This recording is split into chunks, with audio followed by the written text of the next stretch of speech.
Esta charla vamos a darla del 32 al 40, el gobierno de los 100 días a la Constitución del 40.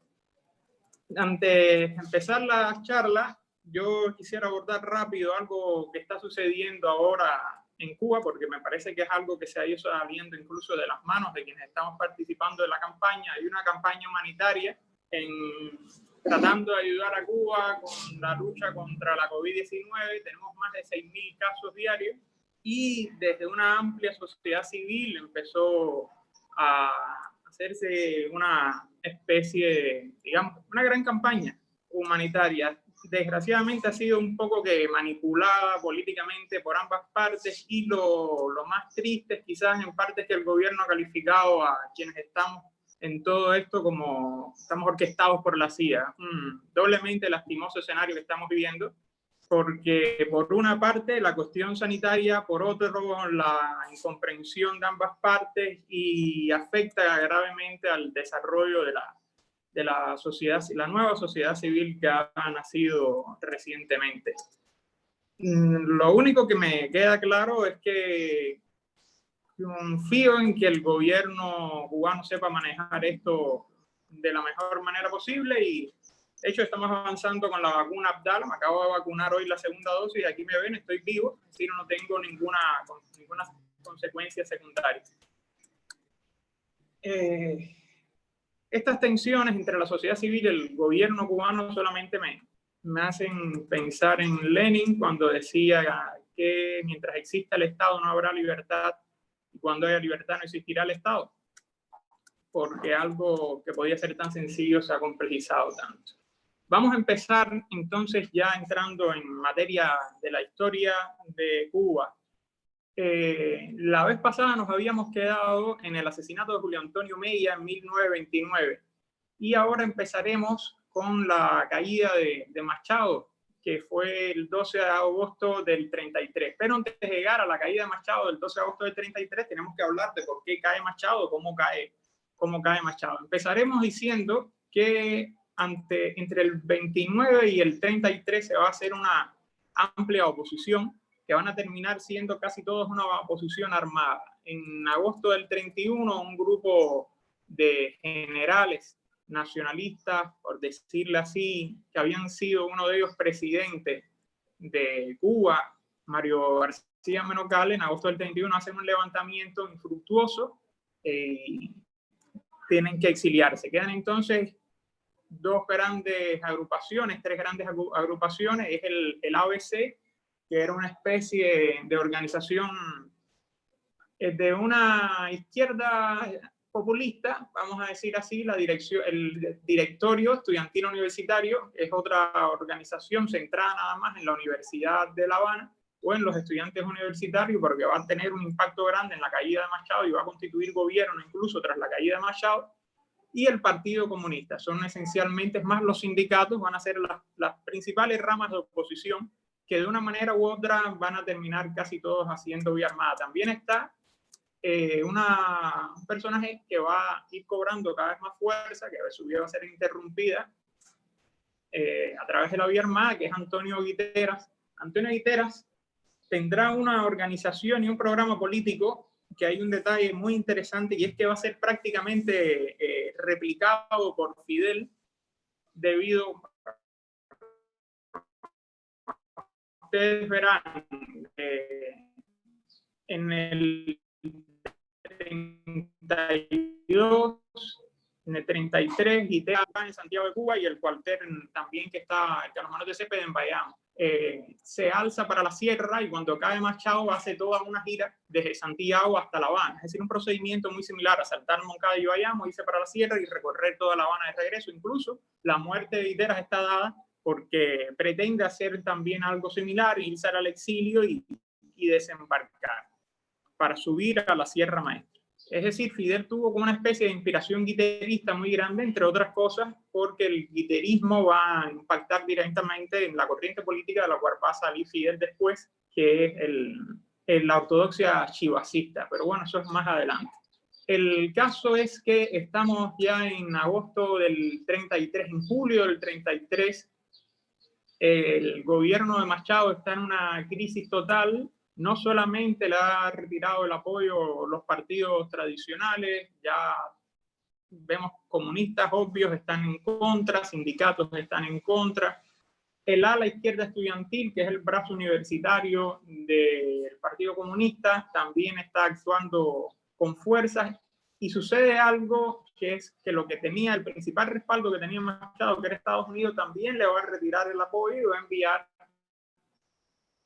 a un diplomático estadounidense llamado Summer Walsh, que va a empezar a hacer lo que se dice la mediación entre la oposición y Machado para poder pactar una salida, una transición. El caso es que Machado se había autoprorrogado el mandato y se quería ir del poder a duras penas en el 35 y ya debió haber terminado mucho antes.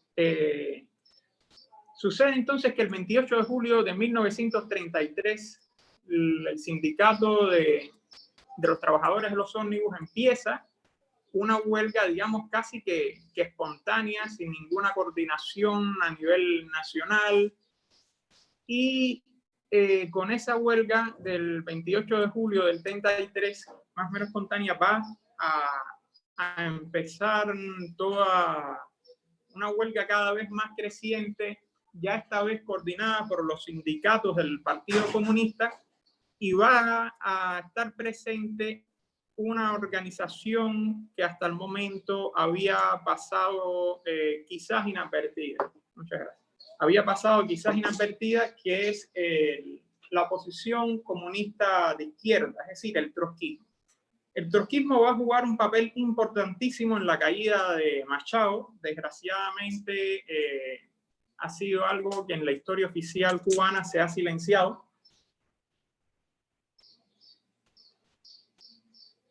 Debido a que el trotskismo es esencialmente una corriente muy crítica con el estalinismo, ya lo sabemos, una crítica contra la burocracia, y el Partido Comunista de Cuba estuvo plegado durante mucho tiempo a la Unión Soviética. Tenemos entonces que en agosto del 32 se funda la oposición comunista de izquierda, la oposición comunista de Cuba. Tenemos que remontarnos hacia esa fecha para poder entender cuál va a ser el impacto del trotskismo en la caída de Machado. En 1932 se constituye la oposición comunista de izquierda y va a ser conformada por dos personalidades muy importantes después en la historia de Cuba y también silenciadas nuevamente, que será Sandalio Junco y Juan Ramón Breán.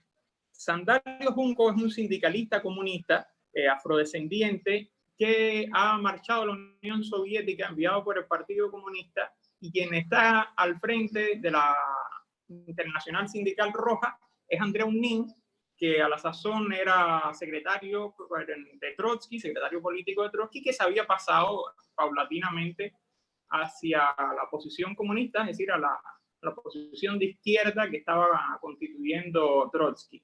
El caso es que Sandalio Junco, vamos a decir, se inspira en las ideas de Trotsky, cooptado, si lo queremos ver tendenciosamente, regresa a Cuba y cuando llega en agosto del 32 se separa, va a crear una tendencia en la cual se separa del Partido Comunista. Con él llega también Juan Ramón Breá.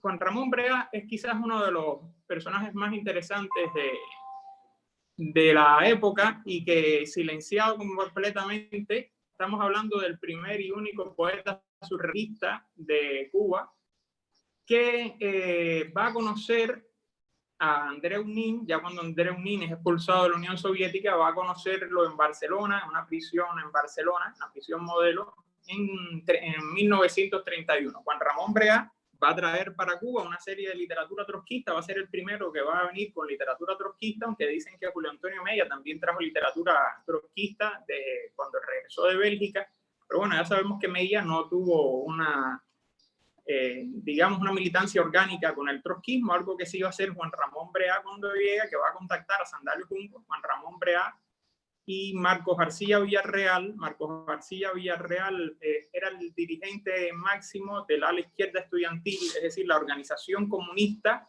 en la universidad. Sandalio Junco Brea y Marcos García Villarreal van a ser una especie de troika donde tienen los 3 puntos, los sindicatos con Sandalio Junco, Brea, la intelectualidad, y el ala izquierda estudiantil con Marcos García Villarreal.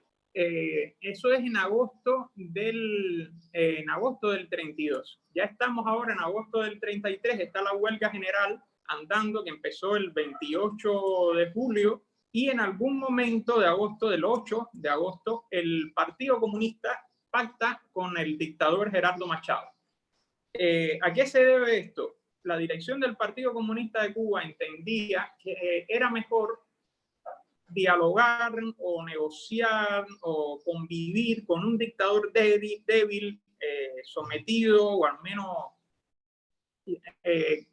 con el Partido Comunista reconocido, con los sindicatos reconocidos, que esperara que cayera la dictadura y empezar desde cero. El Partido Comunista parece que estaba muy consciente de que él no iba a asumir el poder y no quería darle fuerza a una fuerza burguesa, a un partido burgués. Evidentemente hay una especie de conciliación de clases.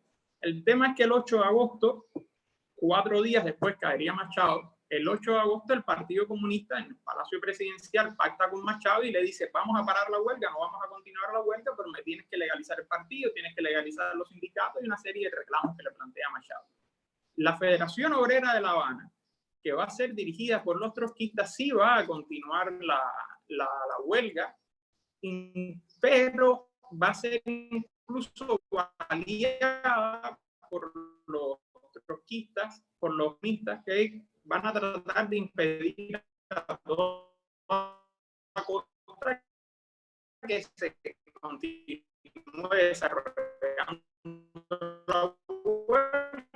Una gran contradicción, los comunistas alegando a los trotskistas para que el historiador Rafael Soler, especialista de manera sesgada, diría: 33, los trotskistas logran coordinar, agrupar a más de 40.000 azucareros armados con palos y machetes en el oriente del país durante la huelga de agosto. Es decir, el trotskismo va a ser el que va a dirigir el comité de huelga en el oriente del país y va a terminar dirigiendo también el comité de huelga, o al menos las principales acciones de la huelga en La Habana.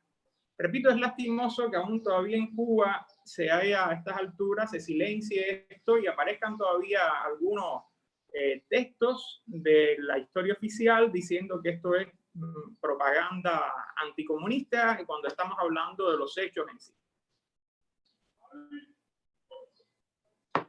El 14, una vez ya caído Machado, empieza una situación de inestabilidad política. El 12 de agosto cae, renuncia, debido a que el ejército se presenta, representantes del ejército van a Palacio Presidencial y le dicen que le quitaron todo apoyo. El dictador se va para Nassau, inicialmente para Bahamas, y primero va a estar un general, el general Alberto Herrera, entre el 12 y el 13 de agosto, pero va a entregar el poder realmente y se lo va a dar a un político de poca monta que se llama Carlos Manuel de Céspedes, el hijo del iniciador de la guerra de independencia. Este tal Carlos Manuel de Céspedes va a estar entre el 12 de agosto y el 4 de septiembre, muy poco, en el que se va a dar un golpe de Estado, digamos, de manera revolucionaria. Se van a unir los sargentos del principal cuartel militar llamado Columbia con representantes del directorio estudiantil universitario, del cual habíamos hablado, y una organización que va a nacer de manera coyuntural, que se va a llamar Agrupación Revolucionaria de Cuba, dirigida por Prío Socarrás, Carlos Prío Socarrás. Eso vamos a tenerlo, aparte a Carlos Prío Socarrás después. El caso es que estos sargentos, el directorio estudiantil universitario, el ABC, que ya le estaba diciendo que es una especie de nacionalismo populista, algunas veces la calificaron de filofascista, quizás por determinados métodos, van a constituir del 5 al 10 de septiembre un gobierno de 5 representantes. Se va a llamar la pentarquía, los pentarcas, donde va a estar representado el director estudiantil universitario, el ABC, un desprendimiento del ABC que se va a llamar ABC radical, porque sea un desprendimiento por la izquierda, y una especie de organización medio que de derecha, centro burguesa, llamada Pro Ley y Justicia. Queda entonces constituido esa pentarquía que, como ven, va a demorar muy poco su existencia. Estaba constituido por alguien que también debemos tener en cuenta, que se llama Ramón Grau San Martín, y otras 4 personas que no van a ser tan importantes después, que es Guillermo Portela, José Miguel Irizarry, Sergio Carbó y Porfirio Franca. De estos 5, quedémonos con Ramón Grau San Martín, quien va a asumir la presidencia. Esta pentarquía lo va a proponer a la presidencia el 10 de septiembre. Va a asumir digamos que el primer ministro, el ministro de gobierno, que era el secretario de gobierno, que era el cargo que tenía designado Antonio Guiteras, va a constituir como el ala revolucionaria de ese gobierno heterogéneo, donde va a estar un presidente centrista, un ala de izquierda dirigida por Guiteras, y el ejército controlado por una persona ambivalente que hasta el momento parecía que era revolucionario, que es el entonces todavía coronel Fulgencio Batista, sargento en ese momento, que da el golpe de Estado con el director estudiantil universitario, con la gente del ABC radical. Esto, curiosamente, cuando está el gobierno de los 100 días, que es porque el tiempo que va a durar va a caer el 15 de enero, los comunistas van a tener una relación, digamos que difícil, con este gobierno. Cuando en medio de este gobierno llegan las cenizas de Julio Antonio Mella y son reprimidas por el ejército del gobierno. Hay un intercambio de disparos muy fuerte, como 10 muertos más o menos, y además el gobierno de los 100 días, el gobierno que va a dirigir Guiteras, va a reprimir las huelgas, porque Guiteras va a decir que las huelgas solamente lo que ayudan es al imperialismo, a Estados Unidos, a desestabilizar el país. Un discurso que nos resulta quizás un poco conocido. El caso es que entonces el Partido Comunista tiene una relación difícil con el gobierno de los 100 días, va a descalificar, va a tildar de derecha, de contrarrevolucionario a veces a Guiteras, Antonio Guiteras, y sin embargo posteriormente en el 40 el Partido Comunista va a aliarse a lo que era el ala más derechista del gobierno de los 100 días, que es el general Fulgencio Batista. ¿Y por qué sucede esto? Son las lógicas un poco esquemáticas del estalinismo, y es que el Partido Comunista va a ver en Fulgencio Batista el soldado de clase social trabajadora, el sargento, que le da el golpe de Estado a la burguesía, y ellos tratan de hacer una especie de paralelismo un poco anacrónico entre los soldados rojos, aquella consigna de Lenin, que se alzaran convocando a campesinos, marinos, soldados y trabajadores, algo que es un poco forzado, lo que va a llevar finalmente a que Batista y los comunistas en el 40, estamos todavía en el 33, se unan y crean una alianza política en la cual va a llegar Batista al poder en 1940. Pero sigamos ahora en el 33. Estaba el trotskismo ya constituido en partido. Acuérdense que era una oposición lo que había hasta el momento, la oposición comunista de izquierda que había constituidose en agosto del 32, cae Machado el 12 de agosto del 33, principalmente son ellos los que lo echan del poder, o al menos vamos a ponerle el 50% de los hechos, y todavía son una organización opositora, supuestamente formando parte del Partido Comunista. El Partido Comunista los echó desde que se constituyeron, pero sus documentos seguían firmándose como oposición comunista del Partido Comunista. El caso es que el 14 de septiembre se van a constituir como el partido bolchevique leninista. Supuestamente son 2 días después de la caída de Machado, supuestamente como están ahora organizados como partido, van a tomar una mayor fuerza, van a poder cohesionar a la Federación Obrera de La Habana, a la Izquierda Estudiantil, a los 40.000 trabajadores azucareros que lo lograron levantar en el oriente del país, pero este trotskismo va a ir entrando en una crisis progresiva. Sucede algo que ya para el 35 el trotskismo cubano prácticamente va a estar herido de muerte, y es que va a sobrevivir hasta el año 73 pero en el año 35 sus tres principales fundadores, ya había dicho, la parte sindicalista por Sandalio Junco, la intelectual por Juan Ramón Breá y la del ala izquierda estudiantil por Marcos García Villarreal, ninguno de ellos va a formar parte del trotskismo cubano de manera orgánica.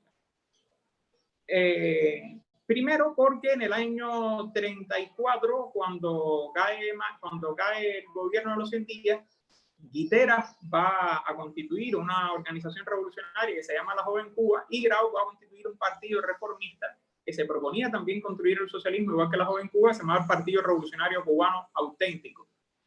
Sucede que Sandalio Junco va a estar moviéndose entre la Joven Cuba y el autenticismo y va a abandonar ya en el 35 el partido bolchevique-leninista. Entonces hay que tener en cuenta una sociedad caudillista como la nuestra, en la cual su principal fundador de un partido se va, el partido queda golpeado. Ahora quedan otras dos personas, Marcos García Villarreal. ¿Por qué se va Marcos García Villarreal? Algo bastante dogmático. Marcos García Villarreal se casa con una pequeña burguesa y se va a casar con la Iglesia Católica y lo expulsaron. El único hecho fue haberse casado con la Iglesia Católica, expulsa a Marcos García Villarreal. Le queda Juan Ramón Breá. Bueno, Juan Ramón Breá nunca vio la fundación del partido bolchevique-leninista. En agosto, días antes de que cayera Machado, Juan Ramón Breá, que tenía la madre que era francesa, se exilia en Francia. Días después, poco después de llegar él a París, cae Machado el 12 de agosto, el partido bolchevique-leninista se constituye el 14 de septiembre. Bueno, en teoría, lo que debía hacer Juan Ramón Breá era regresar a Cuba y unirse a la dirección del partido bolchevique-leninista, pero no regresa. Estamos en septiembre, no aparece, octubre no aparece, en noviembre no aparece Juan Ramón Breá. Entonces cabe preguntarse, ¿qué sucede? Lo asesinaron allá la policía francesa, los esbirros Machado, lo metieron preso, lo asesinó el estalinismo, eran todas las variantes que se estaban manejando. Bueno, ni estaba preso por la policía francesa, ni lo habían asesinado los sicarios Machado, ni lo había matado el estalinismo, sino que en octubre conoció a una inglesita de 23 años que se llamaba Mary Lowe, en el restaurante La Coupole de París. Mary Lowe va a jugar un papel importante en todo esto de la Constitución, de la revista Orígenes y la Guerra Civil Española. Pero bueno, lo que sucede en realidad es que Juan Ramón Breá conoce a Mary Lowe, que tenía 23 años, y se queda en las Europas. Van a estar dando tumbos por todas las Europas, van a ir hasta Rumanía, van a hacerse amigos personales de René Magritte. Y en algún momento Juan Ramón Breá regresa a La Habana en el 36, inicios del 36, logra ver a alguien que presupongo que fue Marcos García Villarreal, que después expulsado del trotskismo va a ir escalando en la oficialidad, en el sistema capitalista, en el sistema político, y él regresa a las Europas con el cargo diplomático de agregado cultural en la embajada cubana en Praga. Ahí Juan Ramón Breá se va a unir al círculo surrealista de Praga porque ya tenía el contacto con René Magritte, Mary Lowe también, y quizás en broma vamos a decir una especie de expiación de culpa por no haber participado en la revolución del 33, haber abandonado Cuba y no regresar con Mary Lowe hasta quizás. Bueno, Mary Lowe no regresa con él en el 36, ellos regresan prácticamente en el 40, ya para morir Breá en Cuba, una enfermedad, creo que era la tuberculosis. El caso es que en el 36, Juan Ramón Breá y Mary Lowe se van para la Guerra Civil Española, desde el 36 hasta finales del 36. La Guerra Civil empieza el 18 de julio, ellos van a estar llegando poco después, y se irán del 36. Ellos van a combatir en el mismo batallón que George Orwell, van a estar en el mismo partido que George Orwell, el Partido Obrero Unificado, van a estar en el mismo hotel que George Orwell, pero no van a conocer a George Orwell. Orwell llega el 28 de diciembre y esta gente se va el 27 de diciembre, es decir que por poco se conocen, pero algo importantísimo, Breá y Lowe van a dejar un excelente libro de crónicas, quizás de mayor valor u otros texto de combatientes cubanos que estuvieron en la Guerra Civil Española, que se llama El Cuaderno Rojo de Barcelona. Son los testimonios de ellos, un libro de crónicas en plena guerra civil, con George Peret también, que estaba también combatiendo Peret, en la Guerra Civil Española. Y ese libro, desgraciadamente, no se ha publicado tampoco en Cuba, y sí es prologado ese libro por George Orwell, quien en el momento de prologarlo, curiosamente, en el momento en que aparece el artículo, el prólogo, en realidad no es un prólogo, es una reseña que hace Orwell en una revista de literatura en Reino Unido. Cuando se publica esa reseña que le hace Orwell al libro de Lowe y Brea, Orwell está preso debido a la rebelión que hubo en el 37 y en Barcelona, en el enfrentamiento entre el Ejército Popular, dirigido, estructurado por la NKVD, supuestamente la NKVD, es decir, por los comunistas. En una de sus biografías aparece que le hicieron de todo a Orwell estando en prisión y que bajó como 17 libras de peso cuando sale después de la tortura. Quizás un poco exagerado, hay que verlo, pero lo cierto es que Orwell fue difícil en la cárcel estalinista de Cataluña, mientras aparece ya el libro de Lowe y Brea. Después esta digresión necesaria, porque es triste que haya silenciado, se hace de manera al único poeta surrealista cubano, fundador del Grupo H en Santiago de Cuba, y a Mary Lowe, que no solamente se queda en esta parte de la guerra, sino que ellos regresan a Cuba. Mary Lowe se va a incorporar al importante grupo literario cubano que se llama Orígenes, el grupo Orígenes, el último número de la revista Orígenes, muy amiga del grandísimo escritor cubano Eliseo Diego. Visitaba todos los domingos la casa de Eliseo Diego, los almuerzos dominicales de Eliseo Diego, las tertulias. Y Mary Lowe tampoco aparece para nada en ningún diccionario de literatura, es una silenciada total. A duras penas ella y Juan Ramón Brea aparecen mencionadas en la memoria de Graciela Polotti y Dinosauria Soyígula. César Gonche les menciona, pregunta por ellos en una entrevista que le hace a Fernández Retamar y a Graciela Polotti, y el primero dice que no conoce mucho de ellos. Esto es el panorama que vamos a tener en el gobierno de los 100 días. Ya vemos que el gobierno de los 100 días trata de hacer una especie de política nacionalista, no puede hacerlo, golpe de Estado en enero, Grau tratando de crear el Partido Revolucionario Cubano auténtico que lo constituye y que va al gobierno más adelante, Guiteras, que trata de crear una organización revolucionaria que es la Joven Cuba, puede hacerlo, también asesinado en combate, en matanza. Y sucede, aquí hay una anécdota de Guiteras, y es que cuando muere Guiteras se le trata de hacer un monumento, pero los guiteristas no están de acuerdo porque creen que lo puede manipular Batista. El caso es que los restos de Guiteras se lo llevan. Guiteras no va a estar enterrado hasta el año 76, porque durante esos 40 años, 30 años en los cuales va a desaparecer el cadáver de Guiteras, va a estar en una casa de un miembro de la Joven Cuba, de un guiterista que vivía en Polotti, y un día, ya cuando él se siente que va a fallecer, se aparece en la Cancillería cubana, pregunta por Roa, Ramón Roa, el secretario, el canciller, ¿repito Ramón? No, Raúl Roa, Ramón es el abuelo. Pregunta por Raúl Roa y se le aparece en medio de la oficina Raúl Roa, canciller de la República, con una caja y le dicen: aquí están los huesos de Guiteras. Es decir, hasta el 77, 76 por allí, el cuerpo de Guiteras van a andar deambulando por Cuba, tratando los guiteristas de mantenerlo a salvo de la manipulación política.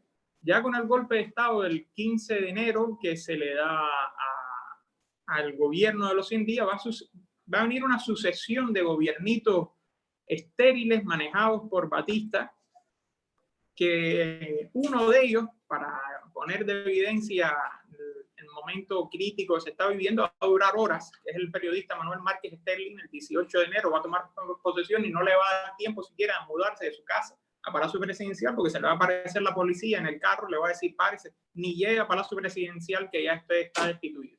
Entonces hay una sucesión de pequeños gobiernos, Carlos Hevia del 15 al 18 de enero del 34, Márquez Sterling el 18 de enero, Carlos Mendieta el 18 de enero del 34 al 10 de diciembre del 35, José Barnet, que sí tiene relación con Miguel Barnet, como el tío abuelo, creo, del 13 de diciembre del 34 al 20 de mayo del 36, Miguel Mariano Gómez, que es el hijo del general que llevó adelante la guerrita del 12, la llamada Guerra Independientes de Color, de la cual hablamos en la charla pasada, del 20 de mayo del 36 a diciembre, hasta la Navidad del 36. Como ven, son gobiernos muy interruptos, que ninguno llega a durar un año, hasta que en la Navidad del 36 va a comenzar una estabilización con Federico Ladredo Bru, que va a estar desde la Navidad del 36 hasta el 10 de octubre del 40. Este Federico Ladredo Bru, que va a ser otro oficial de la Guerra de Independencia, va a empezar en el año 39 todo un proceso constitucionalista que va a dar paso adelante a la Constitución del 40, de la cual hablaremos en la próxima charla. Bueno, en resumen, esta va a ser la historia de Cuba, la revolución del 30, resumida en 40 y tantos minutos, creo. Preguntas por acá y preguntas por allá. Yo tengo una. ¿Por qué dices que había una conciliación de clases en el 33 entre los comunistas y el gobierno? Había una conciliación de clases por el simple hecho de que los comunistas van a hablar con Machado a parar la huelga, es decir, no vamos a continuar la huelga a cambio de que ustedes me reconozcan el partido, a cambio de que me reconozcan los sindicatos que nosotros llevamos adelante, y creo que casi todos los sindicatos también, y a cambio de una serie de reformas. Eso es una política conciliacionista de clases total, aún más teniendo en cuenta que por esa época estaba la política de clase contra clase, aunque ya se había pasado en esa época, estaba a punto de pasarse a la política de los frentes populares, en la cual, recuerda que esto eran orientaciones en el Internacional Comunista. Los partidos comunistas no se llaman por casualidad, Partido Comunista de Cuba, Partido Comunista de Argentina, y no Partido Comunista Cubano, porque eran la sección del Internacional Comunista. Sin mucha autonomía no tenían, cumplían las órdenes que se les enviaba de Moscú. Y es muy probable incluso que esta orden haya sido un telegrama que le hayan mandado de Moscú diciéndole tienes que pactar, aunque en realidad ese telegrama pudo haber llegado o no, es algo que estoy suponiendo. Lo cierto es que sí fue todo una decisión colegiada dentro del puro político del Partido Comunista negociar siempre con el visto bueno de Moscú, negociar con Machado con esta lógica que ya dije, que era que es mejor coexistir con un gobierno burgués débil que con un dictador débil, que empezar a coexistir con un gobierno burgués sólido, algo bastante limitado. Si habría un conflicto entre los comunistas y los o sea, ¿cómo los comunistas se sientan a hablar con Machado y aseguran que pueden parar la huelga si el liderazgo, el mando del Frente Obrero que sí? Y me imagino que, solo para entender la relación que ¿cómo los comunistas pueden garantizar que pueden hacer algo sin tener que saber? ¿Por qué creen que pueden garantizar eso? Porque me preguntan por acá que si el trotskismo tenía la fuerza de la Federación Obrera de La Habana, ¿por qué los comunistas son los que se pueden reunir con Machado y le dicen a Machado te podemos parar la huelga? Es que en ese momento estaba la CNOC, la Confederación Nacional Obrero de Cuba, que sí tenía una fuerza considerable, digamos como el 60-70% de la huelga. En el momento en que pactan, los obreros no son autómatas. En cuanto ellos van y se sientan con Machado, una de las cosas que van a decir los trotskistas es que ninguno de los sindicatos, ninguno de los obreros a nivel nacional estaba haciendo huelga por reclamos inmediatos. Lo que estaban haciendo era la huelga para tumbar a Machado. Y cuando el Partido Comunista se retira, ¿qué es lo que queda? La Federación Obrera de La Habana y los sindicatos trotskistas en el oriente del país.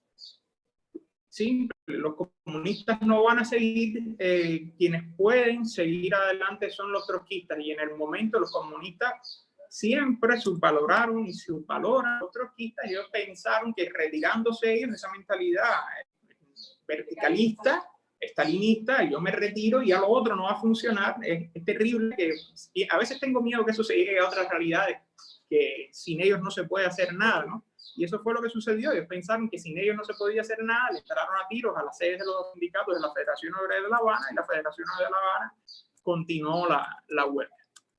¿Están por allá? Claro que sí, Frank. Mira, ¿Preguntas por allá? muchas gracias por la charla que nos estás dando, muy instructiva, muy interesante. A mí me queda, digamos, en cuanto al análisis de la época, quizás decir que, bueno, después de la crisis económica de 1929, que afectó no solamente a México y a Estados Unidos y a todos los países a nivel mundial, a mí me quedaría, digamos, la pregunta de cómo afectó la crisis del 29, la depresión económica del 29, en relación a la organización de la clase obrera en Cuba, es decir, cómo los trotskistas, que eran, si lo entiendo bien, digamos, el sector, digamos, más revolucionario, quizás más organizado, como tú lo decías hace un rato, cómo es que la crisis económica del 29 pudo afectar a la clase obrera, en especial, digamos, esos sectores que estaban buscando el derrocamiento de Machado. ¿Podrías quizás decirnos un poco más acerca de esas repercusiones económicas? Sí, claro. Qué bueno que me lo recuerdas porque le pasé por arriba. No lo mencioné. Sí, la crisis del 29, el crack bancario del 29 es lo que va a comenzar a generar el fin de la dictadura machadista. Machado llega al poder por la vía constitucional en 1925 y en 1929 ya está cumpliendo el final de su mandato. En 1929 va a entrar en crisis la economía cubana y según el historiador Julio César Guanche, en aquel momento se empezó a manejar una consigna que decía: Cuba aguanta hambre pero con libertad. Cuba aguanta no tener libertad pero prosperidad. Lo que no aguanta Cuba es tener hambre y no tener libertad. Y entonces empezó la crisis, el deterioro paulatino de la economía, gravísimo, y todas estas oposiciones se fueron nucleando hasta agosto del 31, que es ya el primer detonante, que es cuando se alzan los nacionalistas, por decirlo así, la Unión Nacionalista, que era como se llamaba, con Menocal y Mendieta, y eso va a ir generando un deterioro de la situación total, pero el impacto del 29 fue total debido a esa lógica, y que sí se ha seguido. Esa lógica se puede llegar también a la caída de Batista en el 58, que hay un deterioro de la situación económica muy grande. Hay una limitación total de libertades políticas y civiles, y eso sí, está bien, todo el impacto de la revolución, el avance del ejército rebelde, pero va a haber un deterioro y un cese total de apoyo a la dictadura batistiana, porque hay un recorte de las libertades civiles, una masacre tremenda en la calle, jóvenes desapareciendo, y hay la crisis económica que empieza a coexistir. Pero principalmente es lo de Machado, ese impacto que tú me recuerdas del 29, me recuerda mucho a la caída del zar en 1917, en febrero del 17. Fíjate que no es una organización la que va a ocupar Machado. La huelga va a estallar, a ser un paro espontáneo, ese paro nacionalista, ni por el ABC, ni por literas que estaban en el oriente del país. Va a ser algo espontáneo por el hambre, por la falta de libertades civiles, y van a pedir la caída de Machado. Eso va a ser la chispa que va a provocar la detonación de la caída de Machado. Eso hay que tenerlo muy en cuenta, ¿no? Como el factor hambre, la crisis económica con faltas de libertades políticas puede desencadenar una situación inesperada, porque Machado mismo no esperaba algo semejante. Fíjense que los comunistas están tratando de hacer presión, el ABC está poniendo bombas constantemente, los trotskistas están tratando de también mover a los sindicatos, Guiteras está en el oriente del país, el ABC y el ABC radical poniendo bombas también. Y ninguna de esas organizaciones había podido generar nada, o al menos no mucho, aunque la política de bombas del ABC sí hizo que Summer Walsh llegara y se sentara a decirle a Machado, mira, hay que pactar, hay que ver si hacemos una transición en el 35, ver cuándo, cómo va saliéndose esto, pero el hambre fue quien llevó el hambre y el corte de libertades civiles. Eso es una dupla muy peligrosa. Entonces, Cristian, ¿alguna otra pregunta por allá? ¿Cristian? ¿Se me oye? Sí, Frank. Bueno, gracias por la respuesta. Quizás también lo que nos genera duda por aquí, por este espacio, es la relación del poeta, el único poeta surrealista que mencionabas hace rato, su relación con André Breton, que justamente va a ser muy amigo de Trotsky, que se van a conocer en México. ¿Cuál es la influencia que pudiera tener quizás André Breton, quizás Frida Kahlo, dentro de, digamos, el pensamiento, dentro de la poesía que tú nos mencionabas hace rato, del cubano surrealista, bueno, que estaba por las Europas? Quizás nos podrías platicar un poco más de eso, será muy interesante saberlo. Bueno, Brea, cuando yo digo George Perec, es George Perec, el surrealista, ese apellido es el nombre George Perec. Bueno, George Perec es en realidad el primer contacto del surrealismo, y Magritte y Perec va a ser los primeros, y el Círculo Surrealista de Praga van a ser los primeros contactos del surrealismo con Juan Ramón Brea y con Mary Lowe.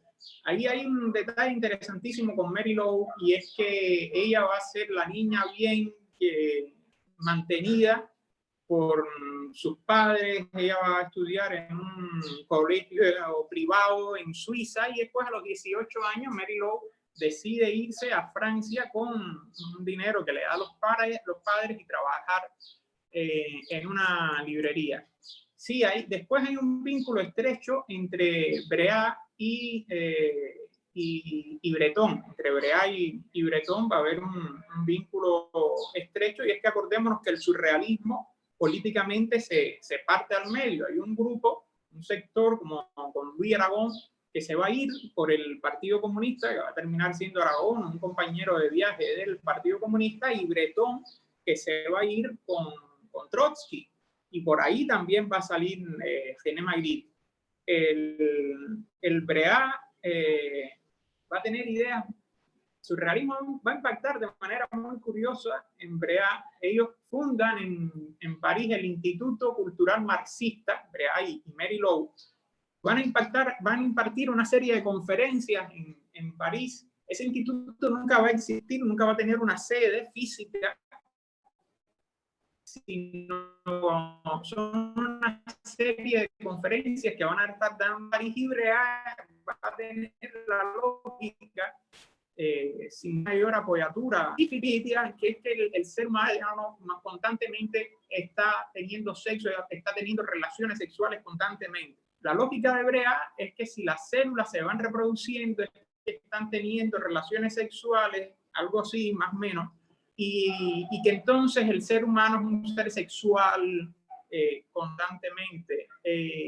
Brea y Lowe también van a tener una idea muy interesante del tema de la mujer, y es que ellos van a decir que el feminismo es una política burguesa y reformista, que lo que hay que llevar adelante es la emancipación de la mujer en pleno, y justifican incluso, no sé si les pasó, el adulterio. Ellos dicen que es común, normal, que es un proceso normal que va a suceder en la sociedad según va creciendo, va llegando el progreso capitalista, se va liberando la mujer de la casa, la mujer va a empezar a visitar las fábricas, se va a empoderar, va a pasar a ser más que una oficinista, una empresaria, una profesora de universidad, y que eso le daba opciones a la mujer de escoger con este u otro hombre. Que yo sepa, que tenga yo entendido, nunca hubo un caso de adulterio entre Breá y Mary Lou, pero es interesante que ellos justifiquen el adulterio desde una posición marxista. El vínculo de Breá, incluso ellos van a caer inconscientemente, no sé por qué, van a llegar a Rumanía, y en Rumanía van a contactar a uno de los principales pintores él era del grupo de los 11, Sandú Darié, no, pero sí era artista cinético, uno de los principales artistas plásticos de Cuba, Sandú Darié, inscrito en el arte cinético. Ellos lo van a contactar como en Bucarest, y es quienes les van a pagar el viaje a La Habana. Van a mantener también allá a Wilfredo Lam. Wilfredo Lam es alguien que va a llegar, uno de los principales artistas de la plástica cubana, va a llegar a París con muy pocos recursos, y esta gente, que la madre de Breá parece que tenía algunos recursos, y también la familia de Lou van a poder mantener, van a ser como una especie ¿cómo se llaman los que? De mecenas, de Lam, de Sandú Darié.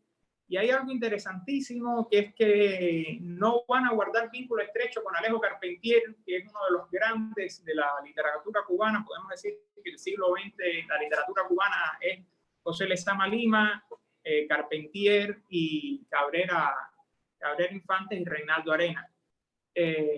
Digamos, estos cuatro grandes, ¿no? Y Carpentier, que va a derivar por el ala del Partido Comunista, el surrealismo, que va a apoyar al Partido Comunista. Carpentier, que era muy cercano al surrealismo también, aunque su literatura no tiene nada que ver con el surrealismo, él va a negar constantemente el surrealismo. Carpentier y Breá, quizás por esas mismas estéticas encontradas, Breá trotskista, surrealista, Carpentier comunista, negador del surrealismo, aunque cercano al surrealismo. Yo no he encontrado hasta ahora documentos que refieran el uno hablando del otro, cuando los dos estaban en los mismos círculos sociales del París de los años 30, del París de la entreguerra. Y va a ser precisamente la guerra, la toma de París por los alemanes, lo que va a provocar que Juan Ramón Breá con Mary Lou se venga a La Habana y mueran de una forma tan burda como es morirse de tuberculosis. Muere joven, yo creo que no tenía más allá de 45 años. Entonces ese va a ser más o menos el decurso de Juan Ramón Breá junto al surrealismo y con Breton. Ya antes de cerrar la pregunta, quiero hacer un recordatorio, y es que cuando se firma el Manifiesto por el Arte Independiente y Revolucionario en México, esto va a estar redactado por Breton, y se habla muy poco por Trotsky. Y Trotsky es el que va a poner una nota muy interesante. Breton va a decir: vamos a apoyar, más o menos dice así el manifiesto, o decía, todo arte en tanto sea revolucionario y apoye a la revolución mundial. Y Trotsky le para la mano y dice: no vamos a defender solamente a todo arte que sea revolucionario y apoya la revolución mundial. El arte por encima de todo, la libertad por encima de todo. Ese impacto, cómo va a ser interesante, ¿no? Un hombre que va a ser el fundador del Ejército Rojo, que va a pedir la militarización de los sindicatos durante la revolución bolchevique en el 21, y después va a evolucionar al punto de decir que ninguna política, ninguna orientación política condicione la libertad de creación, la libertad de arte. Es algo que debemos tener muy presente en la Cuba actual, y yo creo que por eso Trotsky sigue siendo molesto también. Entonces, Cristian, ¿algo más por allá? No, pues efectivamente, Frank, realmente nos dejas pensando, porque, bueno, la relación que nos comentabas de adulterio entre estas dos camaradas que efectivamente desde el punto de vista marxista estaban implementando un nuevo tipo de pensamiento, incluso más libertario, más feminista, coincide mucho con la relación, por ejemplo, que se llevó a cabo entre Frida Kahlo y André Breton.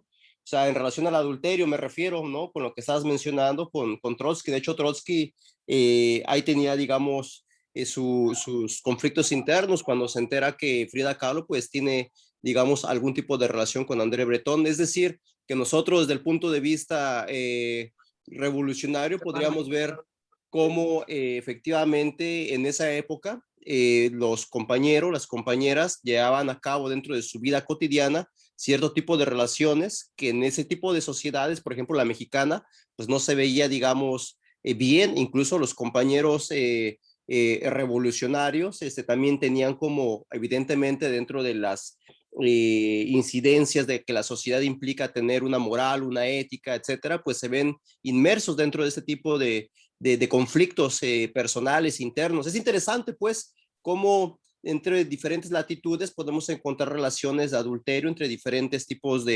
digamos, de sujetos revolucionarios. Nos parece muy interesante, pues, cómo ha evolucionado desde esa época hasta hoy esta perspectiva feminista más abierta, más libertaria, y que evidentemente, pues, son los gérmenes, al parecer, en ese momento con algunos compañeros y activistas, digamos, que estaban tratando de transformar la realidad. Solamente me quedo con ese comentario, Frank, quizás podrías tú agregar algo más. Sí, ya para cerrar, ahora que tú hablas de la relación de Trotsky con Frida Kahlo, que todavía no es bien visto por mis camaradas del movimiento trotskista internacional, algunos incluso no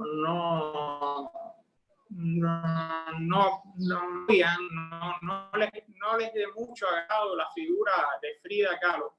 Fíjense qué machismo, ¿no? En quien se enfocan como manera negativa es en Frida Kahlo y no en Trotsky.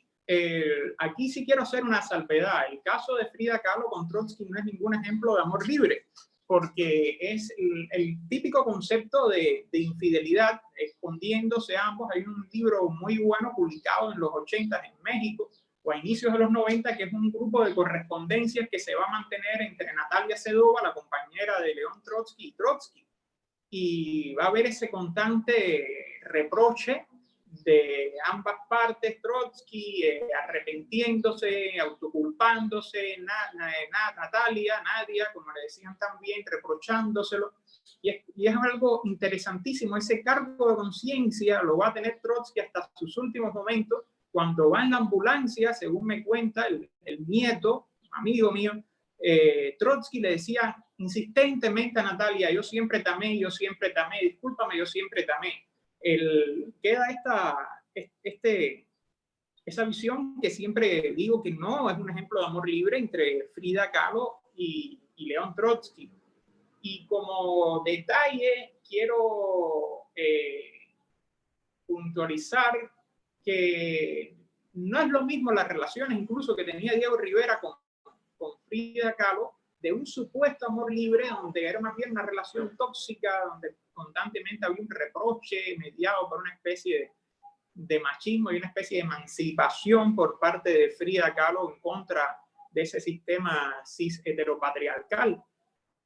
Pero no es precisamente la relación Frida Kahlo-León Trotsky un ejemplo de amor libre, sino que cumple con todos los parámetros del celo machista, hombre, mujer posesiva, hombre posesivo. Y es triste además que algunos camaradas del movimiento trotskista internacional vean con malos ojos a Frida Kahlo como la Eva que lleva la serpiente al hombre puro, que sería León Trotsky, al Mesías, que sería León Trotsky, muy admirado por mí, valga decir. Y aquí dejo, ya esto es al margen completamente, que es que muy poco se conoce, porque es que el suicidio también está como que mal visto en el movimiento comunista internacional, y es que Trotsky deja 2 testamentos.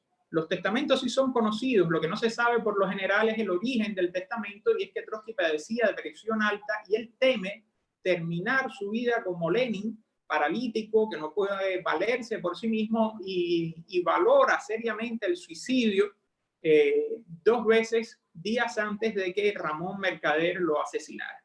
Eso está muy bien narrado en la autobiografía, en la edición de su autobiografía Mi Vida, que publicó hace pocos años la editorial IPSCI, de Argentina a México está muy, muy bien detallado ese dilema de Trotsky con el suicidio. Entonces, Cristian, por acá, ¿alguna otra pregunta? Ya que al público cubano, ¿alguna otra pregunta? Public. Mucho calor en la vieja Habana y no pasa nada.